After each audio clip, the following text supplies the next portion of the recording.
Hello friends, welcome to निद्वचन। दोस्तों, आपने ऑब्जर्व किया होगा कि जब हमें गुस्सा आता है तो हमारा चेहरा लाल हो जाता है, सांस तेज हो जाती है और कभी कभी सांस फूलने लगती है। आयरनी ये है कि उस वक्त हमें सबसे ज़्यादा ऑक्सीजन की ज़रूरत होती है, लेकिन सांस की कमी की वजह से हम ज़्यादा रेस्टलेस और इम्पल्सिव फील करते हैं। ऐसा इसलिए होता है क्योंकि गुस्से के वक्त हमारी बॉडी का स्ट्रेस रिस्पॉन्स एक्टिवेट हो जाता है, जिससे मसल्स टाइट हो जाती हैं और बॉडी एक तरह से फाइट मोड में चली जाती है। यही वजह है कि गुस्से के वक्त में लिए गए डिसीजंस अक्सर गलत साबित होते हैं। लेकिन एक बात समझनी ज़रूरी है, गुस्सा खुद में गलत नहीं है, ये एक तरह का इमोशन है। कभी कभी जब हम इनजस्टिस, डिसरिस्पेक्ट या गलत व्यवहार देखते हैं तो गुस्सा हमें सच के लिए खड़ा होने की हिम्मत देता है। लेकिन अगर गुस्सा कंट्रोल से बाहर हो जाए तो वो रिश्तों को चोट पहुंचा सकता है, रिस्पेक्ट को कम कर सकता है और आपकी हेल्थ पर भी असर डाल सकता है। इसलिए ज़रूरी है उसे मैनेज करना।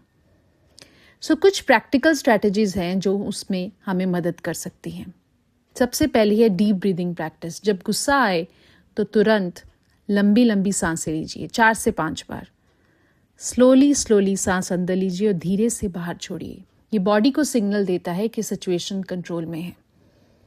अपने रिस्पॉन्स को डिले करना सीखिए। अगर पॉसिबल हो तो तुरंत जवाब देने की जगह कहिए, मैं इस बात पर बाद में कामली बात करूंगा। सिर्फ 5 मिनट का पॉज भी गुस्से को आधा कर देता है।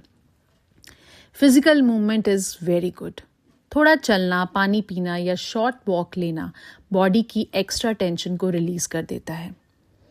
और सबसे इम्पॉर्टेंट है, अपने ट्रिगर को समझिए। हर इंसान को कुछ पर्टिकुलर चीज़ें जल्दी इरिटेट करती हैं। जब हम अपने ट्रिगर्स को समझ लेते हैं तो उन्हें हैंडल करना आसान हो जाता है। तो आज का निद्वचन आपसे ये कहना चाहता है कि गुस्सा एक पावरफुल इमोशन है। अगर समझ के साथ यूज़ करें तो वो हिम्मत बन सकता है, और अगर बिना कंट्रोल के तो वो नुकसान भी कर सकता है। इसलिए जब भी गुस्सा आए, एक पल रुक कर गहरी सांस लीजिए और याद रखिए, स्ट्रांग वो नहीं जो गुस्से में जोर से बोलता है, स्ट्रांग वो है जो गुस्से के पल में भी अपने आप को संभाल लेता है। तो धन्यवाद दोस्तों, निद्वचन में बने रहने के लिए। कल फिर मिलते हैं एक नए विचार के साथ।